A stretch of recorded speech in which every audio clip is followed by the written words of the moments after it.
ગુજરાત સહિત દેશના 5 સરહદી રાજ્યોમાં આવતીકાલે ફરી એકવાર મોક ડ્રીલનું આયોજન. સિવિલ ડિફેન્સની ઓપરેશન શિલ્ડ અંતર્ગત રાજ્યના તમામ જિલ્લામાં સાંજે 5 વાગે યોજાશે મોક ડ્રીલ. મહેસૂલ વિભાગના અધિક મુખ્ય સચિવ ડોક્ટર જયંતિ રવિએ વિડીયો કોન્ફરન્સના માધ્યમથી તમામ જિલ્લા કલેક્ટર્સને આપી સૂચના. કેન્દ્ર સરકારની ખેડૂતોને ભેટ. ખરીફ પાક પર એમએસપીમાં કરાયો વધારો. ટેકાના ભાવથી 50% વધુ એમએસપી કરાઈ મંજૂર. ખેડૂતોને દેવાના વ્યાજ પર છૂટ. 10 કરોડ ખેડૂતોને કેસીસી મારફત લોન. પ્રધાનમંત્રીની અધ્યક્ષતામાં મળેલ મંત્રીમંડળની બેઠકમાં મહત્વના 5 નિર્ણય. કેન્દ્ર સરકારનું રેલવે અને માર્ગ વ્યવહાર વધારવા સતત જોર.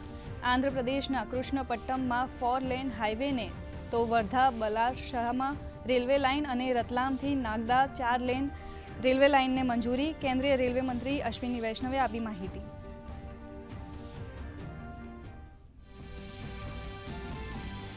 ઇન્ડોનેશિયાએ ભારતની ઝીરો ટોલરન્સની નીતિને આપ્યું સમર્થન. સંજય ઝાના નેતૃત્વમાં પ્રતિનિધિમંડળ મળ્યું ઇન્ડોનેશિયાના સાંસદોને. આતંકવાદ વિરુદ્ધ ભારતની લડાઈને ગ્રીસનું સમર્થન.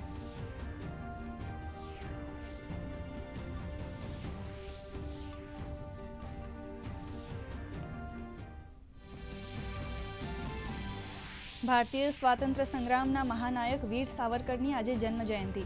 પ્રધાનમંત્રી નરેન્દ્ર મોદીએ આપી શ્રદ્ધાંજલિ. કહ્યું, દેશ માટે તેમનો ત્યાગ અને સમર્પણ વિકસિત ભારતના નિર્માણમાં બનાવી રહ્યો છે પથ પ્રદર્શક.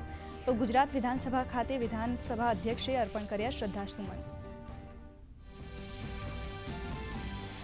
મણિપુરમાં ભાજપાએ સરકાર બનાવવાનો કર્યો દાવો. ભાજપના 8, એનસીપી અને અપક્ષના 1 ધારાસભ્યએ રાજ્યપાલ અજય કુમાર ભલ્લા સાથે કરી મુલાકાત. 60માંથી 44 ધારાસભ્યોના સમર્થનનો દાવો.